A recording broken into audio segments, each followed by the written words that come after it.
y necesitamos tener una visión un poco más completa acerca del significado de la responsabilidad que tenemos en función del don que recibimos. ¿Me comprende? Romanos capítulo 12, verso 23, dice: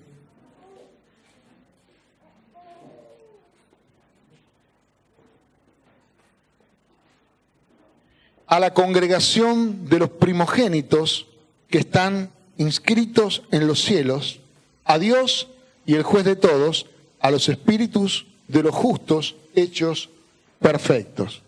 Estás hablando haciendo un contraste entre Israel y la iglesia del Señor. En Israel, el hijo mayor, el primogénito, tenía privilegios sobre el resto de sus hermanos. Era el que heredaba el doble de sus hermanos. Era una tradición y lo mantuvieron durante muchísimos años, que por ejemplo, si un padre tenía 3 hijos, dividía la herencia en 4.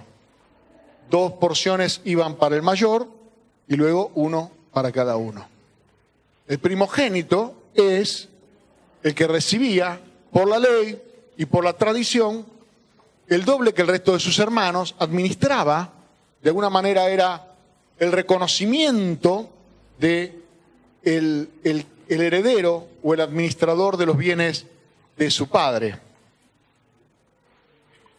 Esto tiene que ver porque yo sé que muchos durante un tiempo hicieron un montón de confusión con el tema de la doble, la triple y las unciones y demás. Claramente cuando Eliseo le pide a Elías la doble porción de su espíritu, habiendo una compañía de profetas, habiendo un grupo de herederos, un colegio de profetas, una escuela de profetas durante el tiempo de Elías, lo que Eliseo le está pidiendo es ser considerado el heredero de ese ministerio, es decir, ser considerado el hijo mayor. De hecho, si usted lee, va a darse cuenta que queda Eliseo a cargo de la compañía de profetas inmediatamente después. De eso se trata. No es que recibió una doble porción de la unción, es decir, que tenía el doble de la que tenía Elías, o algunos que inventaron cualquier cantidad de cosas respecto de ese tema. Es muy simple. El primogénito era el que recibía la porción por ser el primero, el que abría matriz, así era, y a la vez, por el primogénito, el padre de familia debía dar una ofrenda, porque todo primogénito era de Dios. Todo hijo mayor era considerado de Dios. Entonces el padre lo debía rescatar. Esto viene a relación, es un modelo o es una proyección de enseñanza acerca de nuestro Señor Jesucristo, ¿no es cierto? O sea, cómo Él fue en pago de un rescate, pertenecía a Dios. Cualquiera de los primogénitos de Israel podía haber sido utilizado por Dios para ser el Salvador. Había una profecía de que del linaje de Abraham iban a ser benditas en él todas las naciones de la tierra. Por lo tanto, cualquier hijo, digamos, de Abraham, cualquier hijo primogénito de Abraham, podía ser el heredero, podía ser el Mesías, podía ser el enviado para redimir a su pueblo. Es decir, que Dios podía hacer uso de ese primer hijo para su servicio. Entonces el padre de familia pagaba un rescate, pero lo hacía también simbólicamente de sus animales también. Pero el principio, digamos, a enseñar, tenía que ver con la prioridad, el principio de la prioridad. Es un problema que mayormente tienen los creyentes. Si usted quiere entender cómo debe funcionar una relación correcta con Dios, debe tener siempre en cuenta esta palabra, la palabra primero. Si Dios no es el primero, no acepta ningún otro lugar.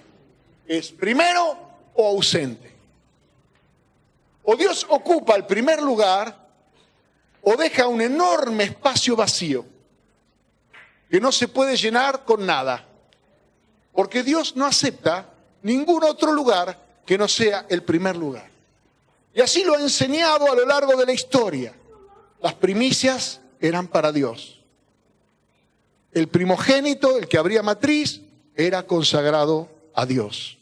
Sea de los animales o sea de los seres humanos, se pagaba un rescate. Ustedes saben perfectamente, Jesús fue presentado en el templo y fue presentada una ofrenda en rescate de los primogénitos.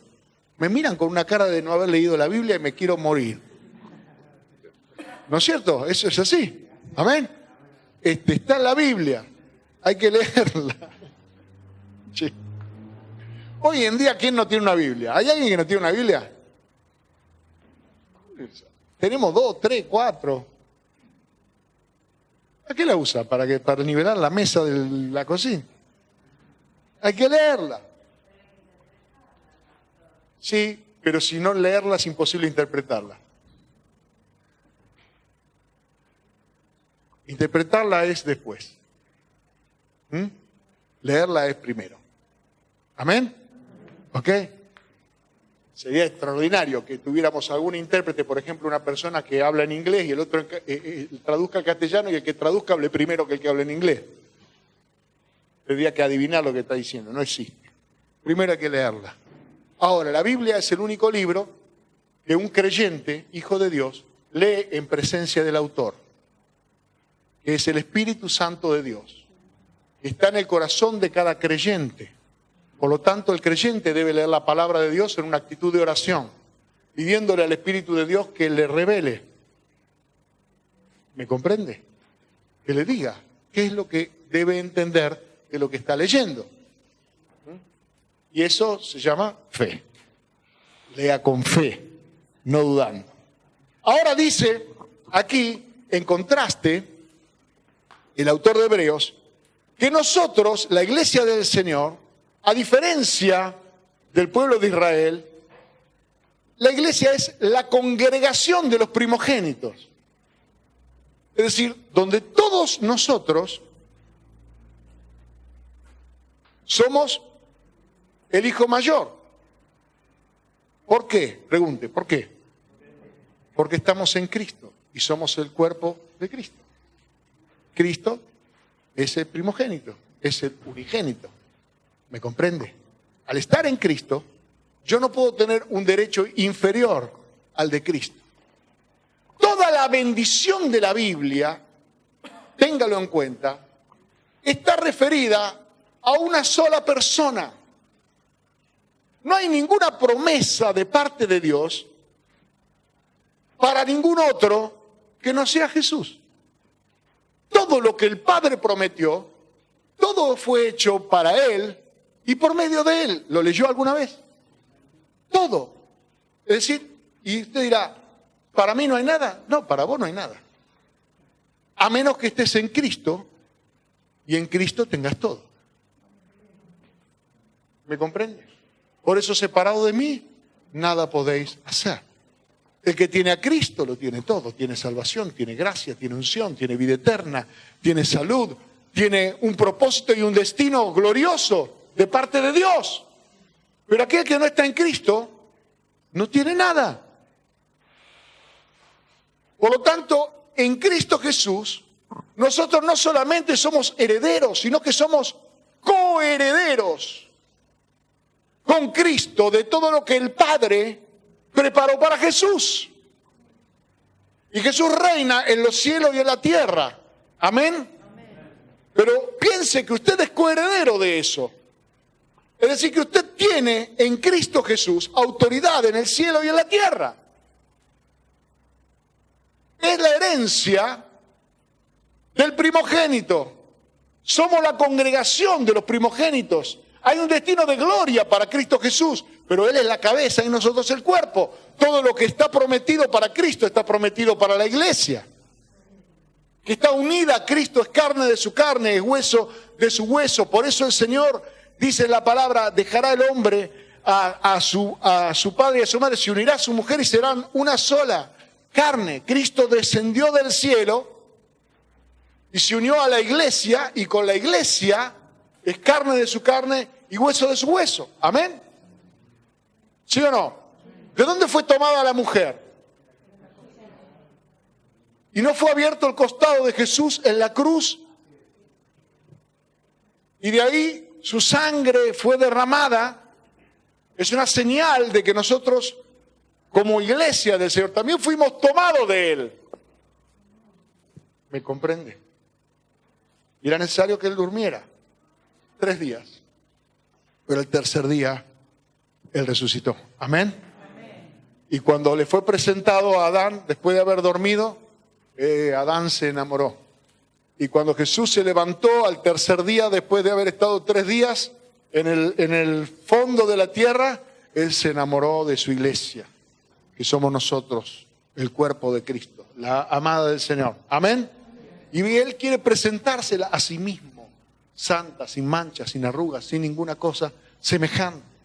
Hay una herencia de gloria para nosotros. El apóstol Pablo escribe en la carta a Efesios, mire, en el capítulo 1, en el verso 18, que el deseo de Él, la oración de Él, es que sean alumbrados los ojos de vuestro entendimiento.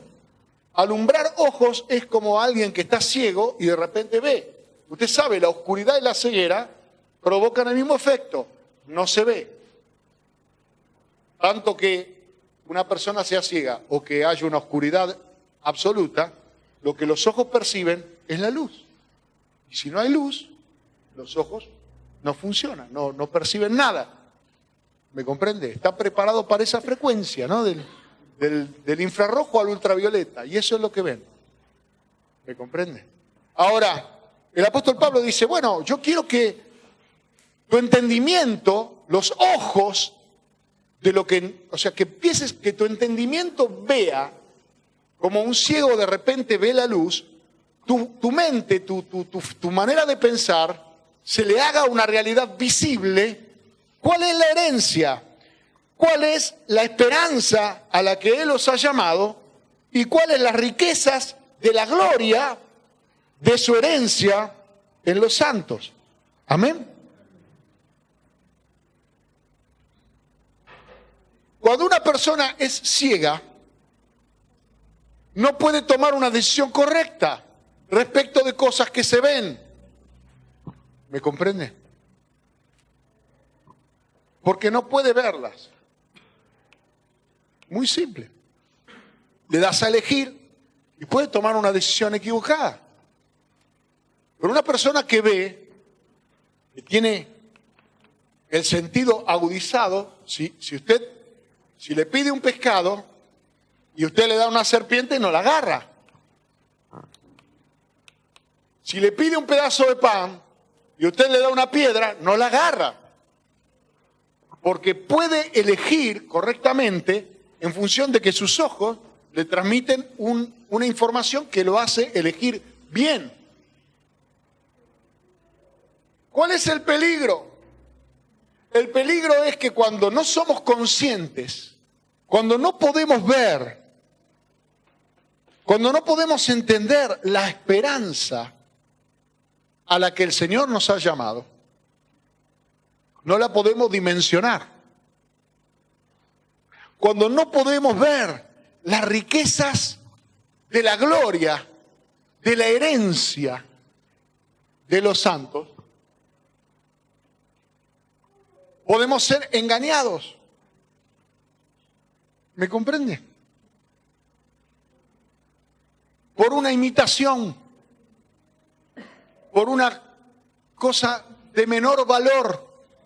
Es decir, en lenguaje de la Biblia, lo que es de menor valor en la Biblia se llama vil. Vil significa de precio insignificante.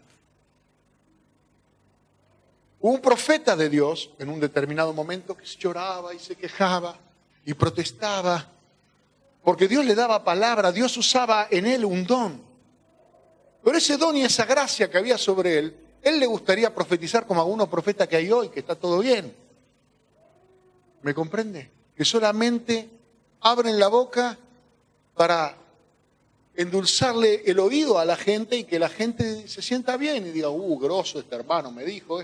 Pero todas esas cosas que forman parte de nuestra herencia siempre están condicionadas a nuestra elección y a nuestra vocación. El apóstol Pedro decía, haced firmes vuestra vocación y elección, porque con estas dos cuestiones, con una firme vocación y que tengas bien en firme lo que has elegido, no caerás jamás. Amén. En verso más arriba, Hebreos capítulo 12, verso 16.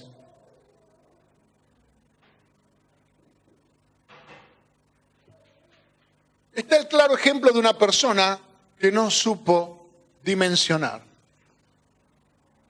y tomó la elección equivocada por una necesidad temporal.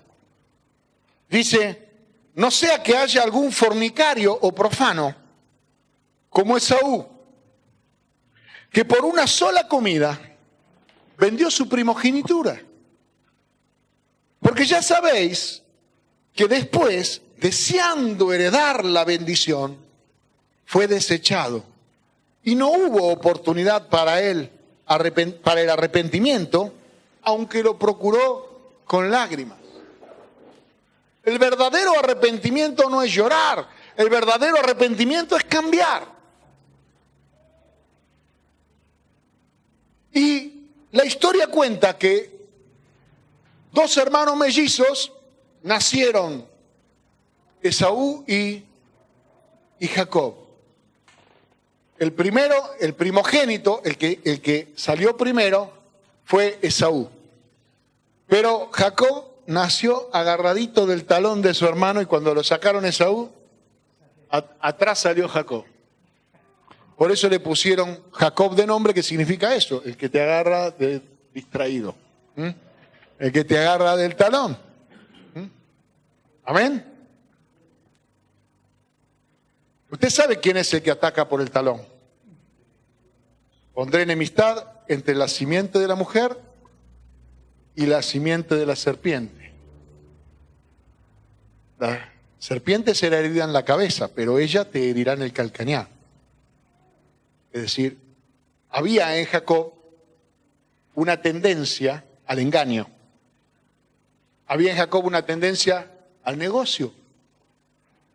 Nació con esa capacidad de darse cuenta que él podía plantear una oferta que no se podía rechazar. Ya hay mucha gente así en el mundo. Y crecieron los dos hermanos mellizos. Y cuando llegó el momento, Jacob le gustaba quedarse en casa, hizo un guiso rojo, vaya a saber qué le puso. Tenía lentejas porque dice así Génesis, que tenía lentejas. Es un pasaje muy cortito, vamos a leerlo porque es un pasaje muy cortito. Así en vez de contarle la historia, usted la lee.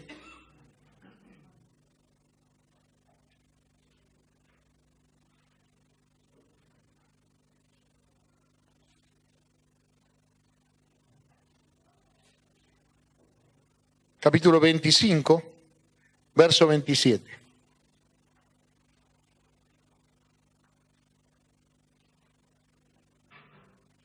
Y crecieron los niños, y Esaú fue diestro en la casa, hombre de campo, pero Jacob era varón quieto que habitaba en tiendas.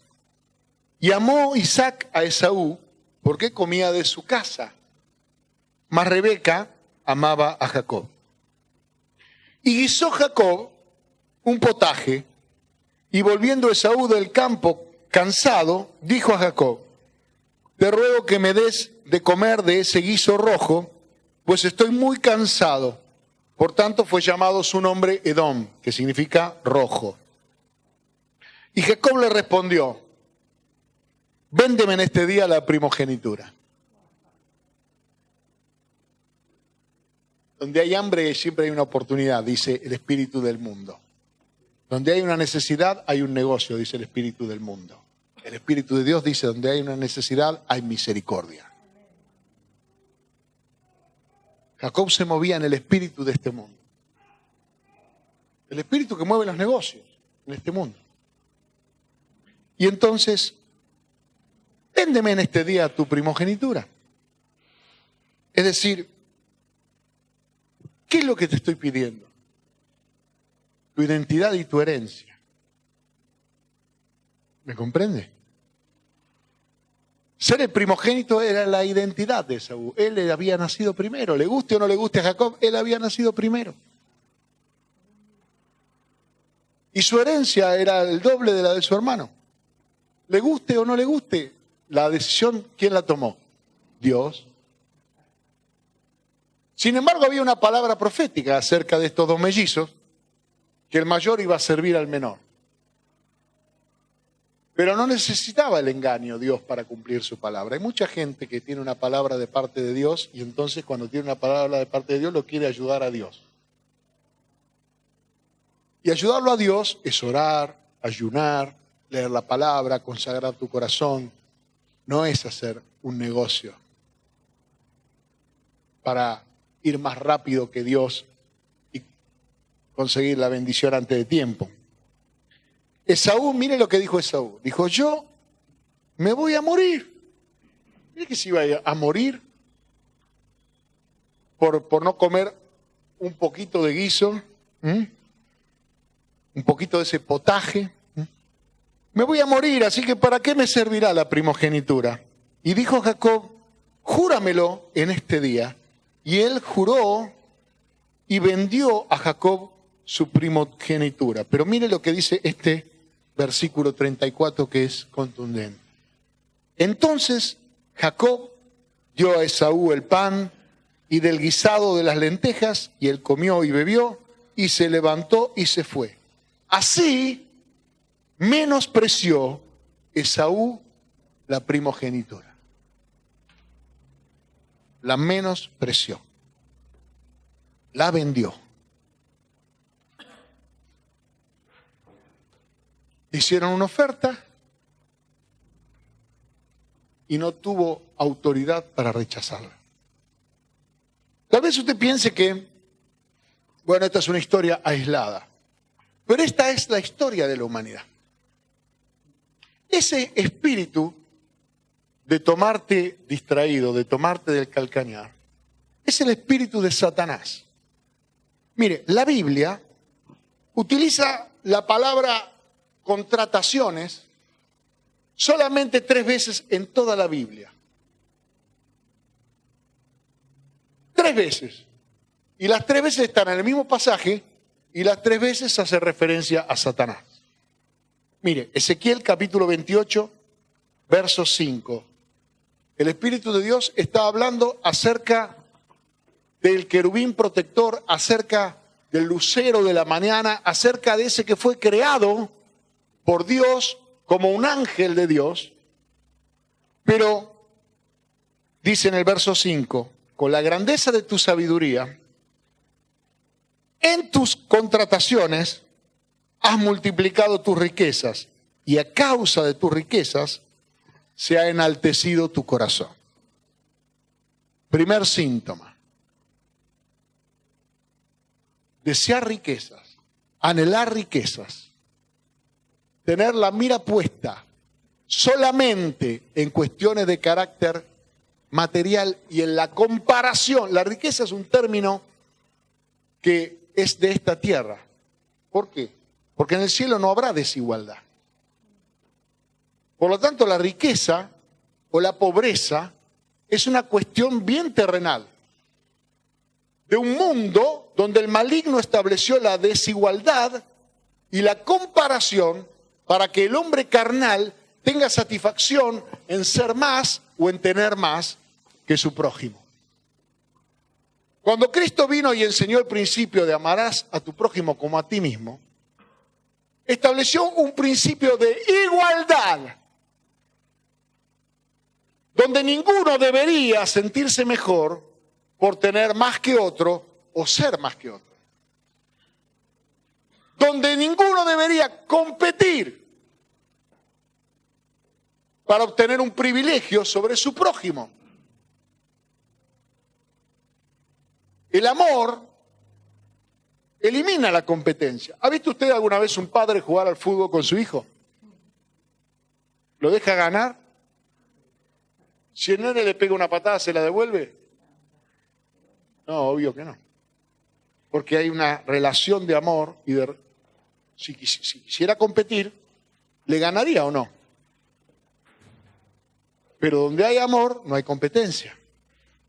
Donde hay amor, no hay intención de ganar. Hay intención de perder. ¿Me comprende? Por eso amar siempre es perder. Las personas que no entienden el espíritu de este mundo, es importante que usted lo entienda. Este mundo está orientado a la desigualdad. El motivo, de hecho, los libros de economía dicen que la ambición es el motor de la riqueza.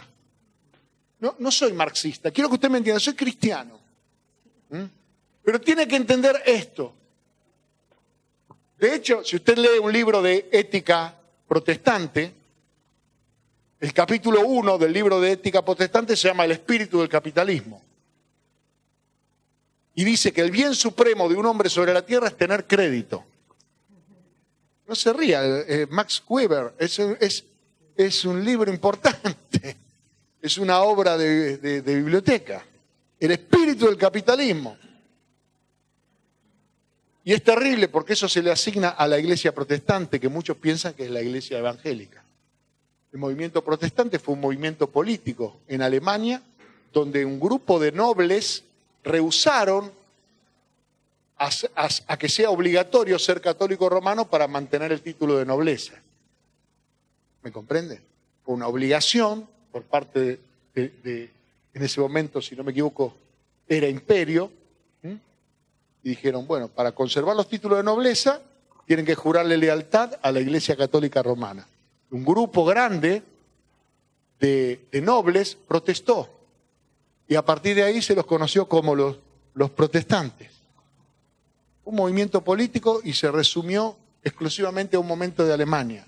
Nosotros no somos la iglesia protestante. Nosotros somos la iglesia de Jesucristo. Amén. Verso 16. A causa de la multitud de tus contrataciones, fuiste lleno de iniquidad y pecaste. ¿Qué es la iniquidad? Es una forma de maldad. Pero ¿de qué parte? Parte de una perversión. Parte de un carácter reprobado que genera esa adoración o esa exaltación del ego al punto tal donde todo está permitido para el inicuo. ¿Cuál es la raíz de todo pecado? A ver, ¿quién me contesta? El egoísmo. El egoísmo es la raíz de todo pecado. ¿Cuál es la antítesis del amor? El egoísmo. No es el odio, no es la indiferencia, es el egoísmo. Porque es el egoísta el que nunca quiere perder. Y el que la quiere toda para él. El que nunca quiere compartir. Por lo tanto, no entiende el concepto básico del amor. ¿Cuál es el concepto básico del amor? Cristo. El amor es una persona que se entregó a sí mismo por el bien de la humanidad, aunque él no necesitaba pagar precio de sus pecados porque no tenía pecado. Es decir, la entrega total y absoluta en beneficio del prójimo sin estar involucrado él mismo en la necesidad de morir en la cruz. Cuando una persona, digamos, tiene la mirada puesta pura y exclusivamente en el negocio de la vida, ve la vida como un negocio. Por ejemplo, el modelo de éxito de este mundo es, si yo era pobre de joven y cuando fui mayor fui rico, soy un exitoso. Y si yo nací en cuna rica y cuando fui mayor fui pobre, yo soy un fracasado. ¿Sí o no? ¿Hay una revista, por ejemplo, que publique los 500 hombres más pobres de la Tierra? No, ¿no es cierto? O sea, pobreza 500 no existe. Sí, los más ricos, hay un ranking de quién es más rico, por momentos hay un mexicano, por momentos hay un americano, por momentos, ¿me comprende? Hay alguien, y esos son los hombres que después son utilizados a veces como modelo en una nueva lista de héroes de la fe, que la iglesia de Satanás, que la sinagoga de Satanás utiliza como modelos de vida. Predicando el éxito de este mundo cuando el mundo está bajo el maligno. Y cuando muchas de esas personas tuvieron éxito desde el punto de vista del mundo, vendiéndose como Esaú. ¿Me comprende? Esaú no murió pobre. A Esaú no le cambió la cuestión económica. De hecho, sufrió más Jacob. Pero cuando los judíos hablan de Dios, dicen el Dios de Abraham, de Isaac y de Jacob. No dicen el Dios de Abraham, de Isaac y de Esaú. Fue quitado del linaje. ¿Me comprende? Perdió su herencia. Perdió lo que le correspondía por naturaleza. Por hacer un negocio con la mirada puesta en lo temporal, en el beneficio temporal, en la necesidad temporal. Es muy probable que Satanás te oprima con necesidad para luego hacerte una oferta. Miraba cuando yo era chico una película de Chaplin, que Chaplin tenía un nene que había adoptado. Y el nene rompía vidrios y después pasaba Chaplin y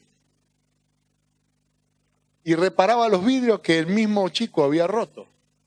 Satanás es ese que te pone el pie y luego te ofrece una mano para salir, pero que nunca te la va a soltar. Que siempre va a hacer uso de su oferta para comprar tu primogenitura, para comprar tu herencia, para privarte de tu inclusión en el cuerpo de Cristo, para separarte del destino profético que tenemos en Dios. Miren, el verso 18 dice en Ezequiel 28.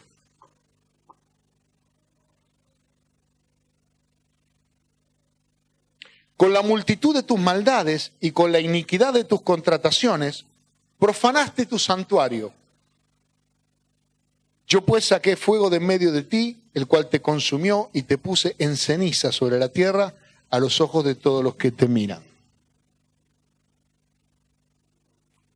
Se enalteció tu corazón, fuiste lleno de iniquidad y pecaste, profanaste tu santuario. 3 cosas que ocurren en la vida de un creyente que se vende por un plato de lentejas. Número 1, se empieza a creer mejor que alguien. Su corazón empieza a creer, él empieza a creer que él es el elegido. Que él es el grosso de la iglesia. Que a él nunca nada le va a pasar. Que él es el que la sabe. Porque hace cosas y tiene relativo éxito. Eso fue lo primero que le pasó a Satanás. No le iba mal. Entonces se enalteció su corazón. Primer resbalón. La tentación viene así. La tentación viene cuando vos estás seguro de vos mismo. Amén. Segundo, fuiste lleno de iniquidad y pecaste. Una persona segura de sí mismo endurece su corazón y no tiene sensibilidad ante la voz del Espíritu de Dios. El Espíritu Santo, a diferencia de nosotros que cuando queremos que algo se haga, que cada vez gritamos más fuerte, el Espíritu Santo te dice no, como le dijo a Balaam, y después te dice, bueno, anda. Porque el Espíritu Santo sabe amar y sabe tomar un segundo lugar, sabe contristarse, restringirse para que vos hagas tu voluntad. Pero no es la situación ideal del creyente esa. Hay una voluntad permisiva de Dios, pero no es la voluntad perfecta de Dios. La voluntad permisiva de Dios no tiene promesa ninguna. El Espíritu Santo primero te dirá no. Uy, vos sabés que yo en el momento... Pero bueno, dale para adelante. ¿Me comprende? Toma una mala decisión. Se mete en un mal negocio. Establece una mala relación. Comete pecado, fornicación, avaricia, que son las dos grandes movidas de Satanás. Dice en Primera de Juan, capítulo 2, verso 15, con este entusiasmo con el que me está escuchando: no améis al mundo, ni las cosas que están en el mundo. Si alguno ama al mundo, el amor del Padre no está en él. Dios no comparte su amor con el mundo. ¿Usted quiere amar a su esposo? No hay ningún problema. ¿Quiere amar a su hijo? No hay ningún problema. ¿Quiere amar a su prójimo? No hay ningún problema. ¿Quiere amar al mundo? Hasta luego, dice Dios.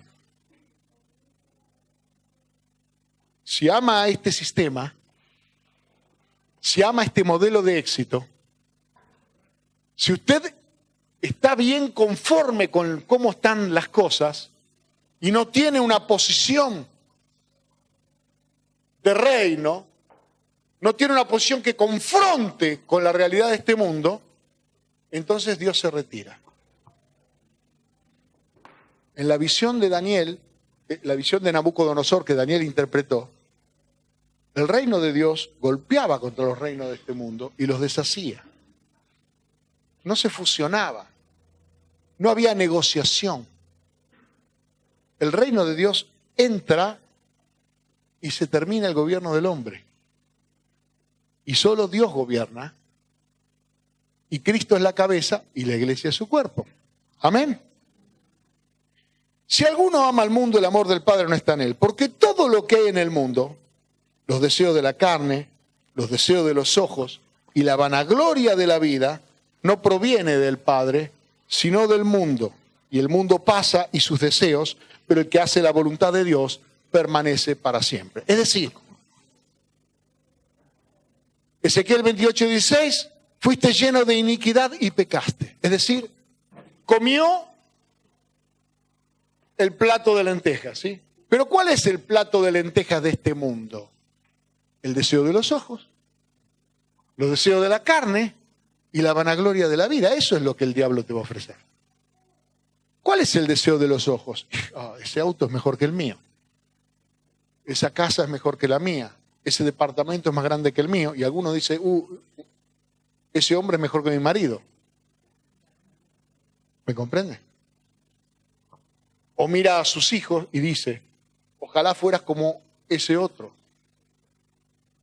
Y lo menosprecia y lo condena porque no cumple con las expectativas que le entraron por los ojos. Los deseos de la carne que quiere comer, descansar, la carne quiere pasarla bien.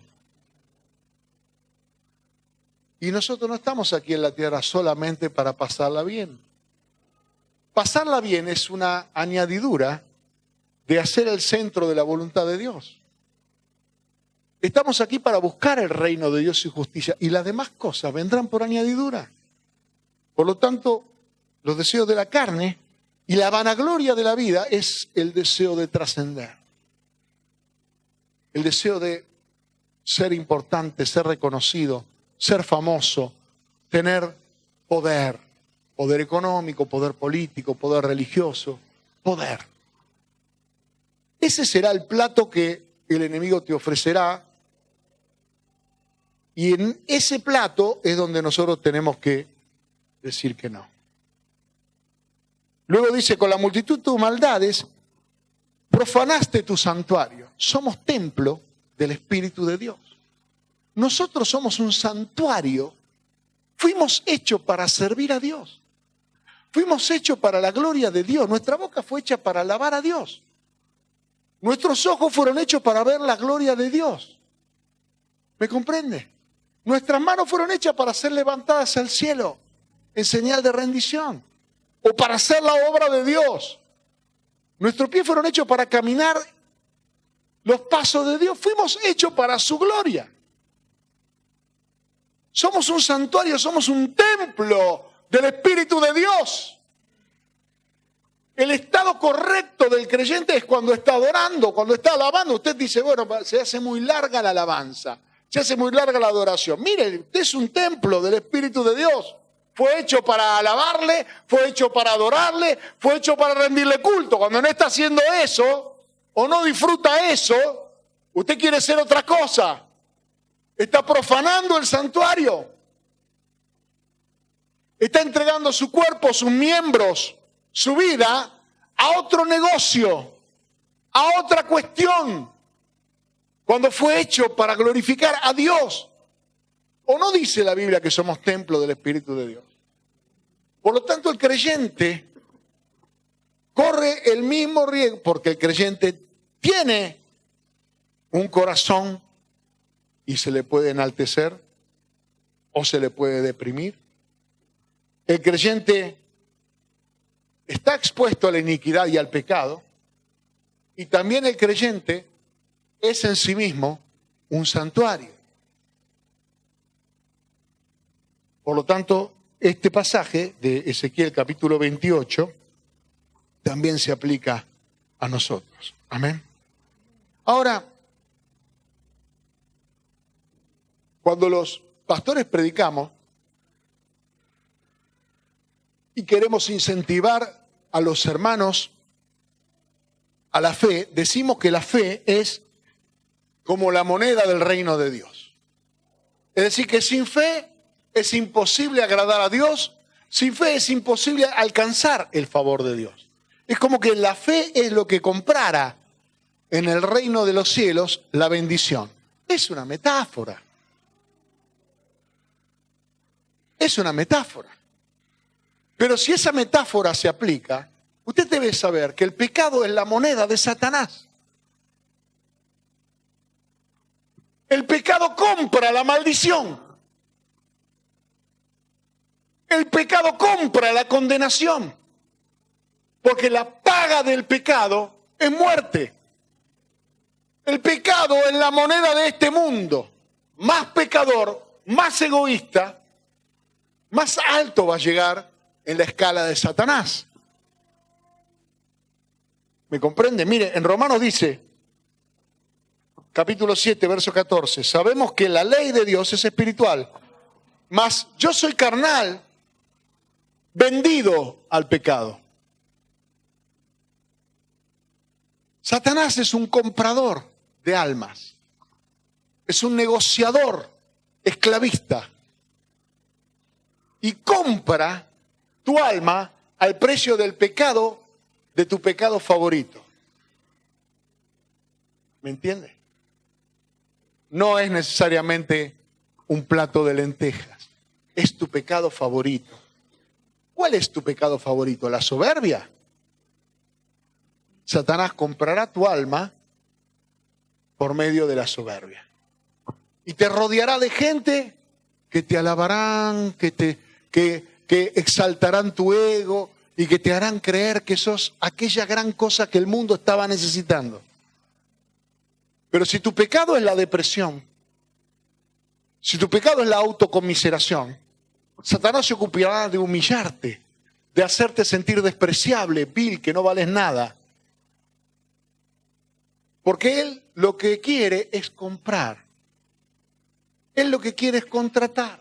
Él lo que quiere es negociar. Satanás es el contratista. para construir, para edificar el infierno. Así como Cristo edifica su iglesia sobre sí mismo, Satanás edifica su reino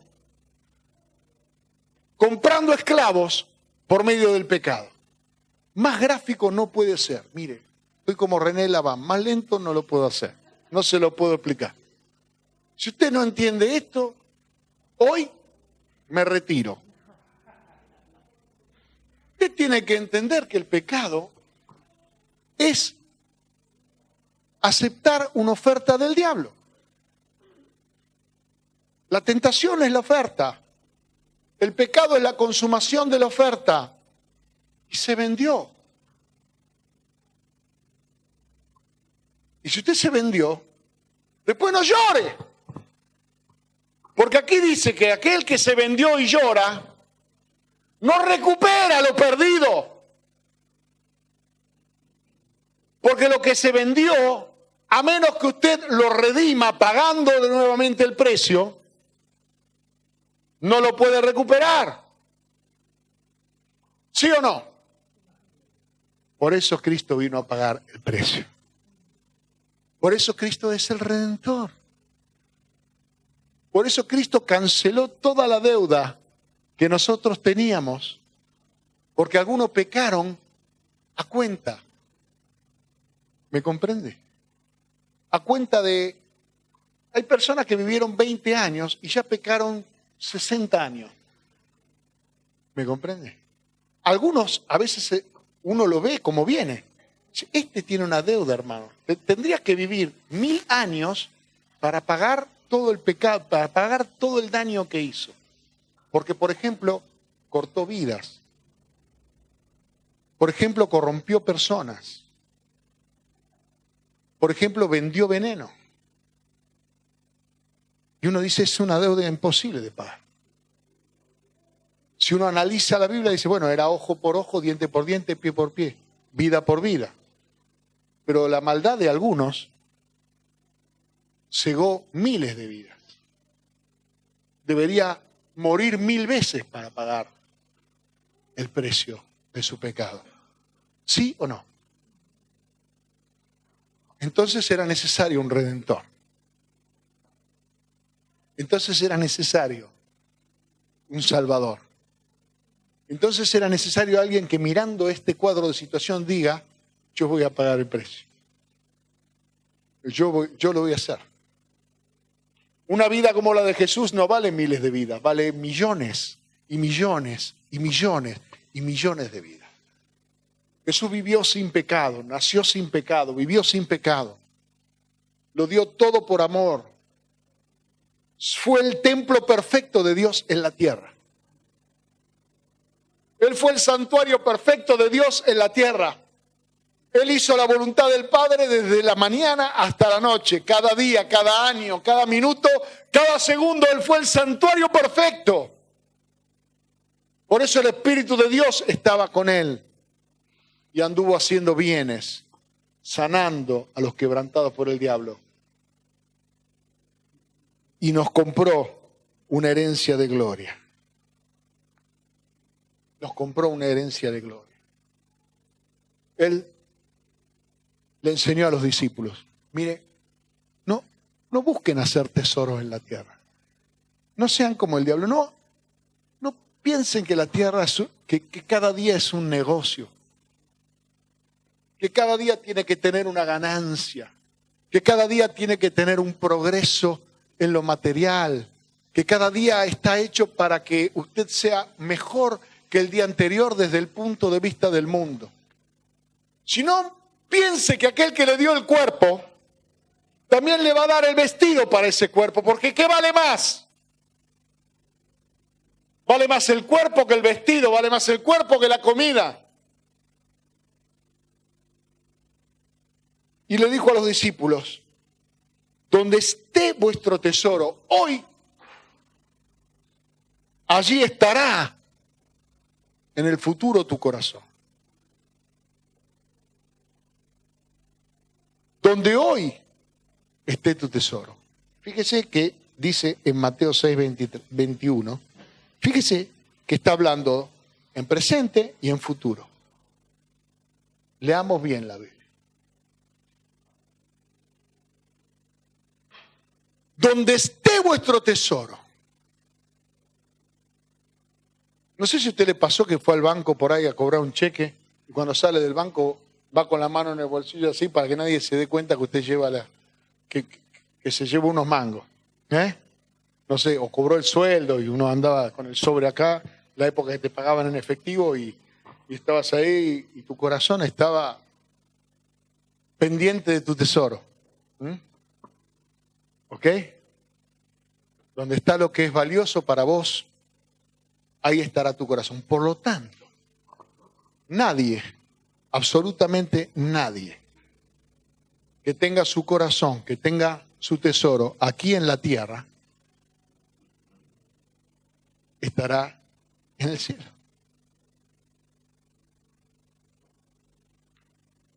Nadie, a menos que pueda partir al cielo sin corazón,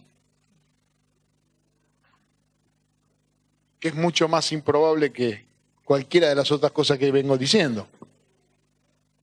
Pero es simple. Este es el evangelio puro, santo de Dios. Esta es la palabra real. Este es el mensaje de salvación para el creyente. No estoy hablando para el incrédulo, estoy hablándole a un grupo de personas que creyeron y le entregaron su vida al Señor Jesucristo. ¿Cuántos le entregaron su vida al Señor Jesucristo? ¿Cuántos? Se la entregaron, hermano.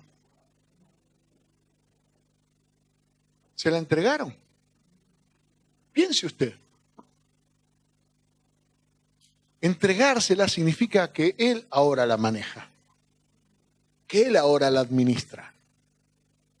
Recuerdo una oportunidad cuando hablaba con los músicos y un día alguien me planteó acerca de perder el tiempo. Estábamos en una reunión de ministerio. No, pero no perdamos el tiempo. Yo no tengo más tiempo que perder, porque no tengo tiempo propio. Mi tiempo es parte de lo que le entregué a Jesús. ¿Cómo vas a entregarle a Jesús tu vida y todavía seguís administrando tu tiempo?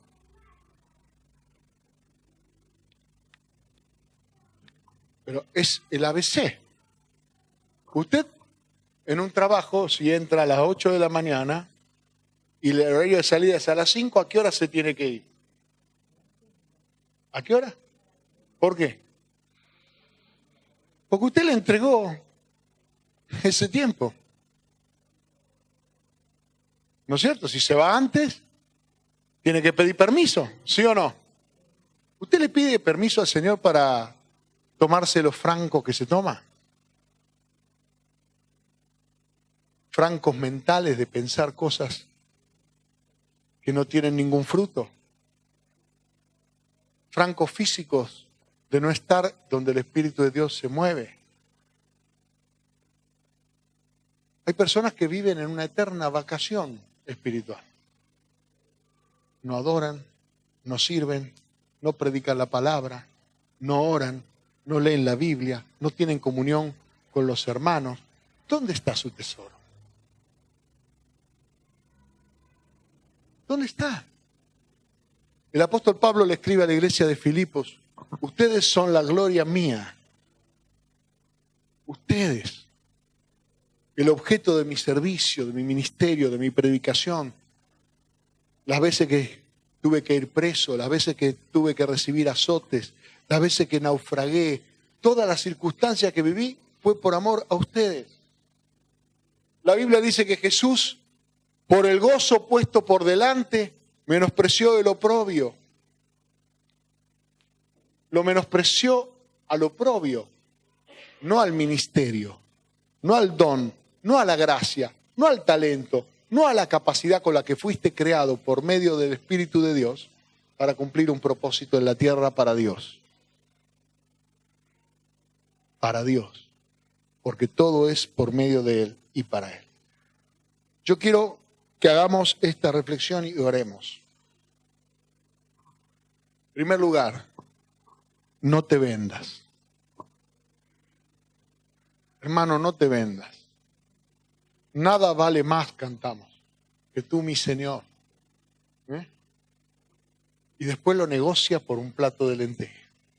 Después lo negocia por un partido de fútbol. Después lo negocia por una salida al campo, un asado o lo que sea. Todo el tiempo negocia. Todo el tiempo está viendo a ver cuál es su prioridad del momento. Cuando debería ser indiscutible. Hace un tiempo orando, hablaba con el Señor y yo le decía al Señor algunas cosas. Y el Señor me decía, no inviertas más tiempo en alguien que no me tiene a mí en primer lugar. Porque si no tiene resuelto eso, es como sembrar en el medio del asfalto. No crece nada. Separado de mí, nada podéis hacer. Y nos la pasamos podando, nos la pasamos regando plantas que no darán nunca fruto. Personas que nunca manifestarán la gloria del Señor, nunca serán la imagen y semejanza de Cristo, porque la imagen y semejanza de Cristo parte por ser uno con el Padre. Parte por la comunión del Espíritu. Parte por un anhelo, por una búsqueda, por un llamado, por un fuego. ¿Me comprende? Una pasión por buscar a Dios y para ponerlo en primer lugar. Buscad primeramente. Primeramente. Es decir, todo lo demás que hagas es lo que te sobra después de haber buscado primeramente. Cuando algo es tu prioridad, el resto es tiempo extra. El resto es tiempo extra. Entiéndalo. Yo quiero que usted vaya, yo quiero ir al cielo, yo no quiero quedarme aquí en la tierra. Yo no quiero saber esto y no decírselo.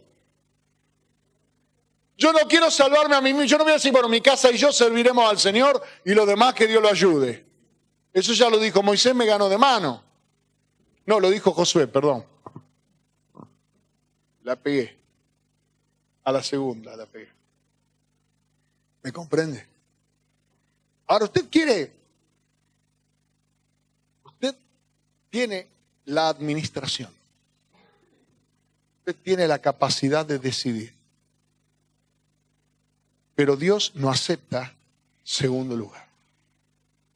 Lo toma o lo deja. O lo pone en el primer lugar, es decir, se convierte de una vez por todas, o no pierda el tiempo como un tibio tratando de servir a Dios y al mundo.